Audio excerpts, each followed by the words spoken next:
What's up, guys and girls and bipolar bras and infinite bras like the Frank Yang bras?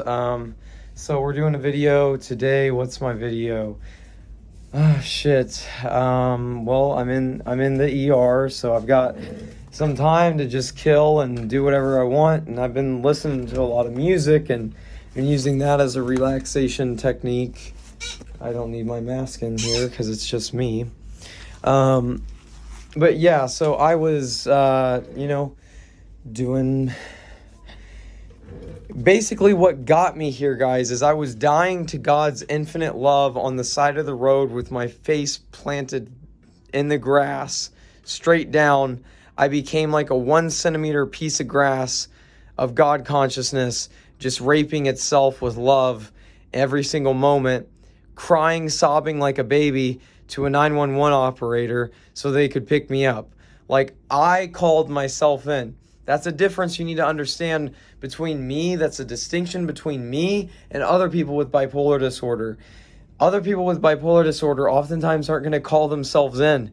They're going to fight it, and they're going to fight it until their families bring them in. No, I know when I need help. And honestly, I didn't even need to go to the hospital then. I could have been fine. The reason why I called 911 instead of an Uber is because I didn't have any internet cell service that would work to call an Uber where I was at.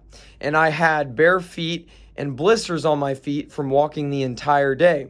So I collapsed and I realized, basically, like, I'm a bitch. Like, I'm nowhere near what Christ was, like, able to live, to die on a cross, that painful death. I mean, I'm nowhere near that. But I mean, at the same time, he had no choice in how that happened. And I think Matthew's account, he did cry out against the Father, "Why have you forsaken me?" or something. But that's beyond the context of what we're talking about, kind of. So we're talking about Brandon Rowe here. So, I could have just gotten an Uber if I had walked up the road maybe a quarter mile, or maybe I could have turned around and walked across the road with my blistered feet again and asked someone if they could give me a ride up the road to where there was signal so I could call an Uber.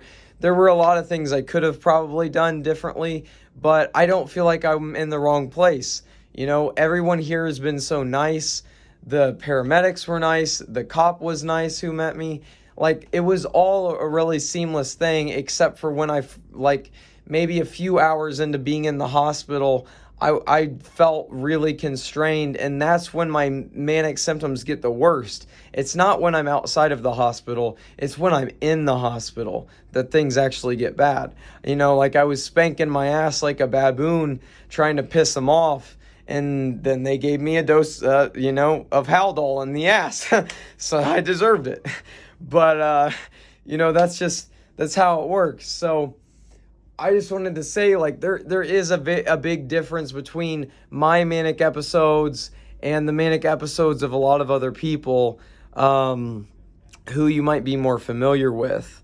And I would recommend anyone who's questioning my attainment of enlightenment to go look back at Frank Yang's channel and what he used to be like and what he's like now. I mean, he's calmed down a bit with enlightenment.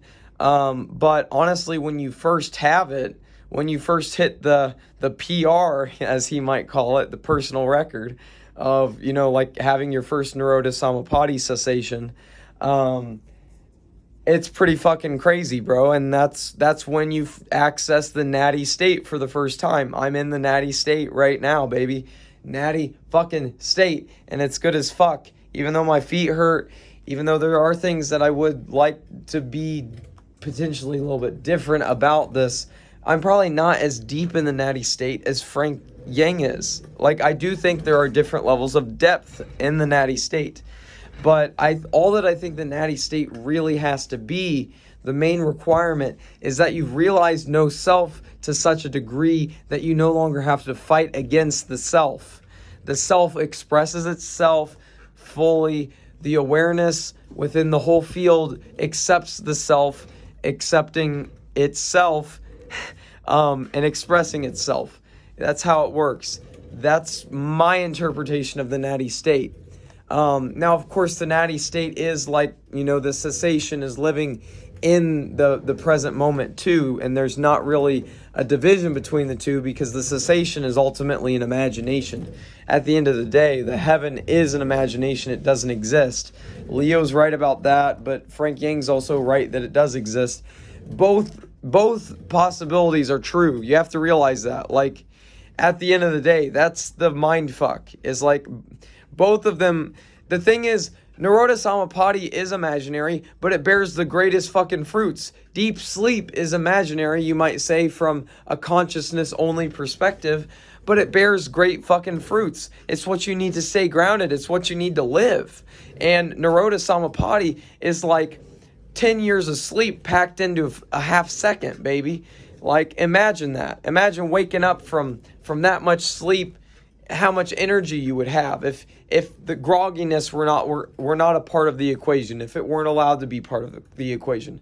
But anyway, so I'm going to get off here, guys.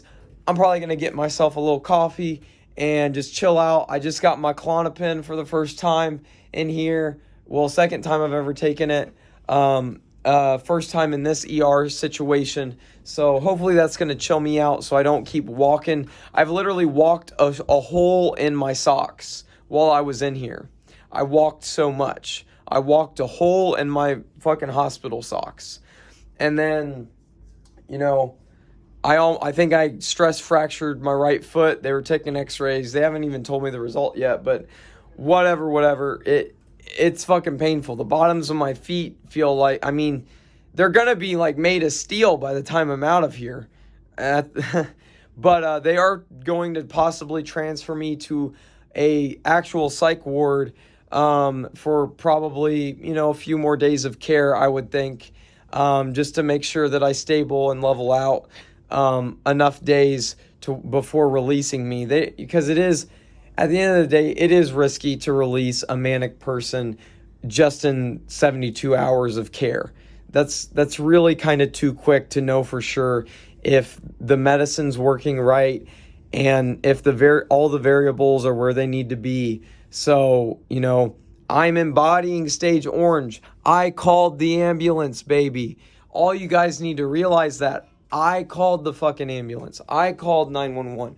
I knew that it was too much for me. I knew that I needed help.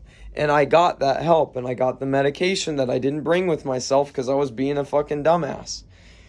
Go watch my medication, the importance of go watch my video, the importance of medication in bipolar disorder. Like, everything I say there is true, but, some of the greatest spiritual gains come when you go off your meds and have some giant manic episode. That is true as well. So if you're trying to get spiritual gains, it could help if your bipolar disorder functions the same as mine, but there's nothing saying that it does, in my opinion. Like, if you feel divine and positive in your episodes and you're giving money away and making people happy, then, maybe experiment a little with going off your meds if you really want to. But that's your own individual decision.